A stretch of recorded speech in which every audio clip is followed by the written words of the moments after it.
स्वागत है आपका mind first future ready with Amit Kumar Soni Hindi podcast में। यहाँ हम एक सिंपल बिलीफ फॉलो करते हैं, अगर माइंड स्ट्रांग है तो फ्यूचर हमेशा हमारे साइड होता है। इस शो में हम एक्सप्लोर करते हैं माइंडफुलनेस, एआई और न्यूरोसाइंस के वो टूल्स जो लोगों को स्मार्टर सोचने, बेटर डिसीजंस लेने और इस फास्ट चेंजिंग वर्ल्ड में फ्यूचर रेडी बनने में मदद करते हैं। अमित कुमार सोनी जो है ICF PCC certified coach, global learning leader और AI एंड माइंडफुलनेस में PhD रिसर्चर, उन्होंने पिछले 15 सालों में काफी कुछ सीखा है और 30,000 से ज्यादा लोगों को ऑलरेडी ट्रांसफॉर्म कर चुके हैं। अमित का मिशन है 5 मिलियन लोगों को अपग्रेड करना, ताकि वो आज के AI वाले जमाने में बेहतर सोच सकें, बेटर डिसीजंस ले सकें और अपना फ्यूचर स्ट्रांग बना सकें। यहाँ हम सिंपल जुबान में बात करेंगे प्राचीन अध्यात्म, मॉडर्न माइंडफुलनेस, AI और ब्रेन के साइंस के उन तरीकों की जो रोज रोज की लाइफ में आपको मदद करेंगे। तो चलिए शुरू करते हैं।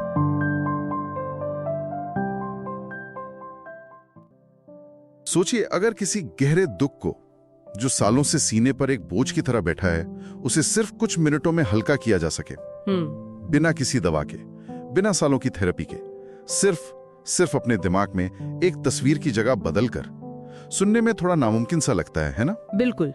और यही वो क्रांतिकारी दावा है जो आज हमारे हाथ लगे स्रोतों के मतलब केंद्र में है। ये सिर्फ कोई पॉजिटिव थिंकिंग की बात नहीं है। अच्छा। नहीं, ये एक बहुत ही ठोस, एक तरह से मैकेनिकल तकनीक की बात हो रही है, जिसे कॉन्ट्रास्टिव एनालिसिस एंड मैपिंग अक्रॉस, या कुछ सरल भाषा में, हाँ, सरल भाषा में प्लेस रिप्लेस तकनीक कहते हैं। प्लेस रिप्लेस तकनीक। तो आज हम इसी की गहराई में उतरने वाले हैं। हम ये समझने की कोशिश करेंगे कि क्या वाकई हम अपनी भावनाओं को, अपनी इच्छाओं को, यहाँ तक कि अपनी सेहत से जुड़ी धारणाओं को सिर्फ दिमाग के अंदर फाइलों को इधर उधर करके बदल सकते हैं। दावा तो यही है। ये दावा इतना बड़ा है कि इसे समझना तो बनता है। चलिए शुरू से शुरू करते हैं। इसके पीछे का विज्ञान क्या है, ये काम कैसे करता है? देखिए, इसकी बुनियाद हमारे मन और शरीर के उस गहरे कनेक्शन में छिपी है। हमारे दिमाग में लगभग 80 अरब न्यूरॉन्स हैं। 80 अरब? हाँ। और जब भी हम कुछ सोचते हैं, चाहे वो कोई याद हो, कोई विश्वास या बस एक फ्लीटिंग थॉट हो, वो एक इलेक्ट्रिक सिग्नल के तौर पर शुरू होता है। एक मिनट, तो मतलब आप ये कह रही हैं कि एक याद हमारे दिमाग में सिर्फ एक कहानी नहीं है, वो एक असली, एक फिजिकल कनेक्शन है न्यूरॉन्स का? बिल्कुल, एक तरह से हाँ। मतलब उसे हम एक तरह से देख सकते हैं न्यूरोलॉजिकली? हाँ, कह सकते हैं। होता क्या है कि वो विचार एक न्यूरॉन को कुछ खास केमिकल्स, जिन्हें न्यूरोट्रांसमीटर कहते हैं, वो छोड़ने के लिए उकसाता है। और जब बार बार एक ही तरह का विचार सोचा जाता है, तो इन न्यूरॉन्स के बीच एक पक्का रास्ता बन जाता है, एक तरह का न्यूरल हाईवे। अच्छा। इसी को हम याद या विश्वास कहते हैं। ये सिर्फ एक फाइल नहीं है, बल्कि दिमाग का एक हिस्सा है जो उस विचार के लिए कह सकते हैं डेडिकेट हो गया है। ठीक है, तो दिमाग में एक विचार का पक्का रास्ता बन गया। लेकिन ये मेरे शरीर को, मेरी भावनाओं को कैसे प्रभावित करता है? मतलब मुझे घबराहट या खुशी का एहसास कैसे होता है? हाँ, यहीं पर खेल दिलचस्प होता है। वो जो न्यूरल नेटवर्क है, वो एक सिग्नल भेजता है हमारे शरीर के कंट्रोल रूम को। कंट्रोल रूम, जिसे हाइपोथैलेमस कहते हैं। हाइपोथैलेमस का काम है ग्लैंड्स को, यानी ग्रंथियों को निर्देश देना। ओके। तो अगर विचार तनाव भरा है, तो वो कॉर्टिसोल जैसे स्ट्रेस हार्मोन्स, हाँ, स्ट्रेस हार्मोन्स छोड़ने का आदेश देगा। और अगर विचार खुशी का है, तो डोपामाइन और सेरोटोनिन जैसे हार्मोन्स निकलेंगे। और ये हार्मोन्स फिर पूरे शरीर में फैल जाते हैं? हर एक कोशिका तक। बिल्कुल, आपके दिल की धड़कन से लेकर आपकी त्वचा की कोशिकाओं तक, हर कोई उस हार्मोनल संदेश को सुनता है और उस पर रिएक्ट करता है।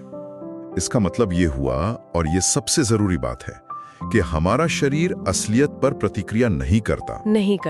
नहीं, वो असलियत के बारे में हमारी धारणा पर प्रतिक्रिया करता है। हमारी धारणा पर मतलब हमारी सोच पर। हाँ। अगर मेरी धारणा है कि सामने वाला व्यक्ति खतरनाक है, तो आपका शरीर तनाव वाले हार्मोन से भर जाएगा, भले ही वो व्यक्ति असल में आपका दोस्ती क्यों ना हो। अगर ऐसा है तो ये तो बहुत बड़ी बात है। इसका मतलब तो ये हुआ कि अगर हम अपनी धारणा बदल दें, तो शरीर की प्रतिक्रिया भी बदल जाएगी। एग्जैक्टली। पर सवाल यह है कि कोई अपनी सालों पुरानी धारणा को बदले कैसे? यहीं पर वो प्लेस रिप्लेस तकनीक आती होगी, है ना? बिल्कुल, ये तकनीक इसी सिद्धांत पर बनी है कि हर धारणा या याद हमारे दिमाग में सिर्फ रखी नहीं होती, बल्कि उसके कुछ खास गुण होते हैं। गुण जैसे सोचिए, ये आपके दिमाग का एक 3D स्पेस है।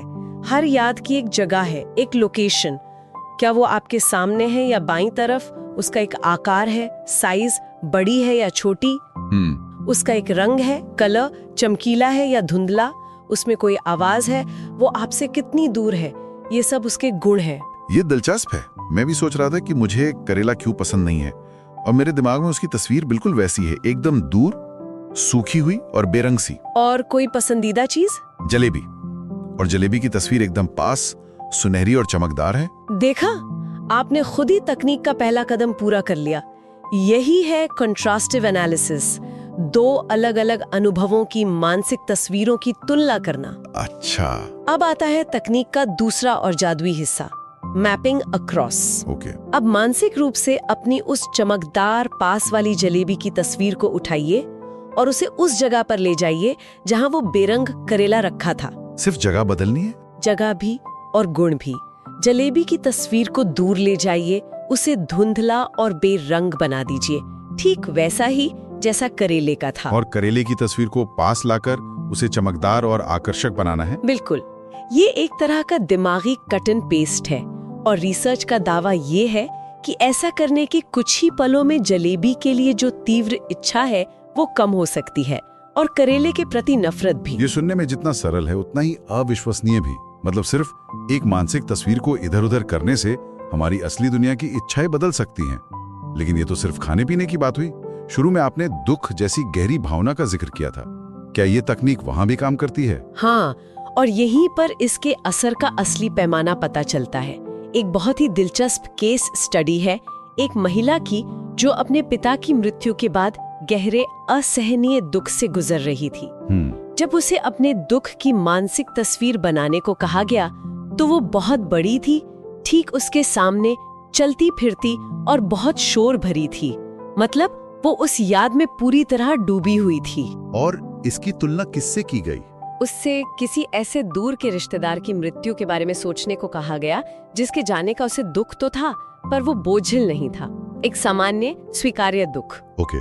उस याद की तस्वीर छोटी थी, काफी दूर, स्थिर और शांत थी। तो पैटर्न वही है, तीव्र भावना वाली याद पास और जीवंत है, और सामान्य भावना वाली याद दूर और स्थिर है। रुकिए, मतलब उस महिला का सालों पुराना दुख वो मिनटों में कम हो गया, सिर्फ एक मानसिक तस्वीर को यहाँ से वहाँ खिसकाने से? ये सुनने में किसी जादू जैसा लगता है, विज्ञान जैसा नहीं। और यही प्रतिक्रिया ज्यादातर लोगों की होती है।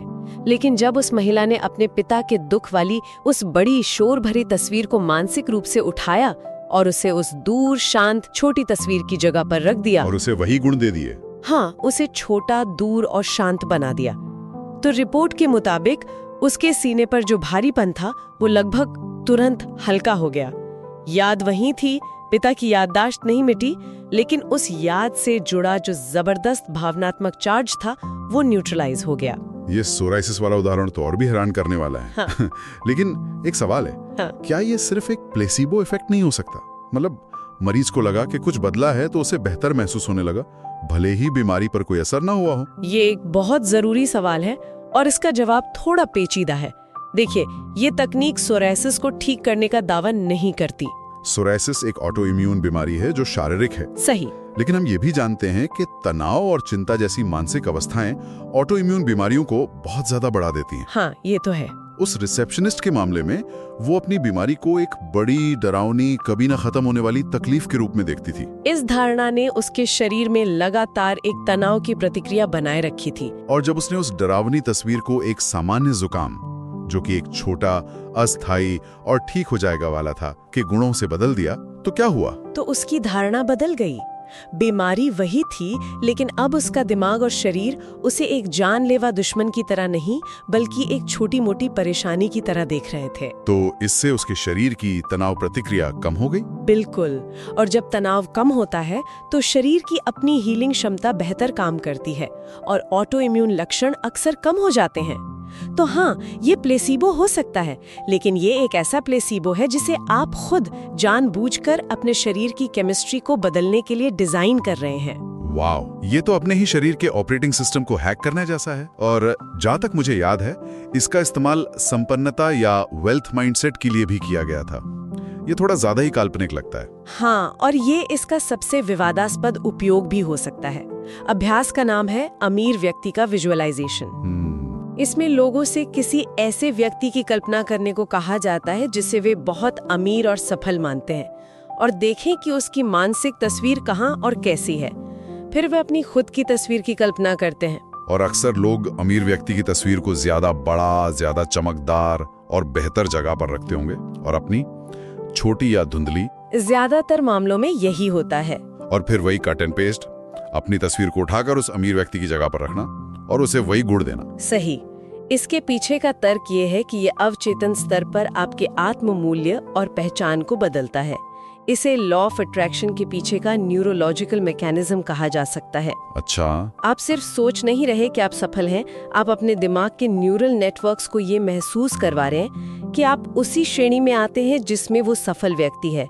इससे अवसरों को देखने और उन पर काम करने का तरीका बदल सकता है। तो अगर मैं इन सभी उदाहरणों को एक साथ रखूं, खाना, दुख, स्वास्थ्य और पैसा, तो एक बहुत बड़ा आइडिया सामने आता है। मतलब हम अपनी यादों के सिर्फ दर्शक नहीं हैं, हम उनके आर्किटेक्ट हैं। हम सचमुच अपने अतीत के भावनात्मक असर को फिर से डिजाइन कर सकते हैं। ये तो अपने ही दिमाग का कंट्रोल पैनल हाथ में लेने जैसा है। बिल्कुल सही कहा। मूल सिद्धांत यही है कि धारणा असलियत पर हावी हो सकती है। किसी घटना का आंतरिक चित्रण, न कि खुद घटना, हमारी हार्मोनल और सेलुलर प्रतिक्रिया को नियंत्रित करता है। और अगर हम उस आंतरिक चित्रण को बदल सकें तो हम अपनी पूरी शारीरिक और भावनात्मक प्रतिक्रिया को भी बदल सकते हैं। एग्जैक्टली। तो मुख्य बात यह है कि हमारी अपनी आंतरिक दुनिया पर हमारा नियंत्रण शायद उससे कहीं ज्यादा है जितना हम सोचते हैं। ये सिर्फ पॉजिटिव सोचो जैसे खोखले सलाह से कहीं ज्यादा गहरा है। हाँ, यह अपनी मानसिक फाइलों को व्यवस्थित करने की एक बहुत ही विशिष्ट, लगभग एक कारीगर की तरह की प्रक्रिया है, जिसके असर सिर्फ भावनात्मक ही नहीं बल्कि शारीरिक भी हो सकते हैं। अगर आपको ये पॉडकास्ट पसंद आया तो प्लीज सब्सक्राइब जरूर करें और 5 स्टार रिव्यू दें। यह हमें मोटिवेट करता है और भी बेहतर कंटेंट लाने के लिए। और हाँ, अपने उस एक दोस्त के साथ शेयर जरूर करें जिसको ये एपिसोड काम आएगा। अगर कोई स्पेसिफिक टॉपिक है जिसके बारे में आप ज्यादा जानना चाहते हैं तो अमित को लिंक्डइन पर या उनकी ईमेल amitsoni.id@gmail.com पे रीच आउट कर सकते हैं। अगली बार फिर मिलेंगे एक नए एपिसोड के साथ। तब तक याद रखें, बेटर माइंड्स बेटर वर्ल्ड। धन्यवाद, अपना ख्याल रखें।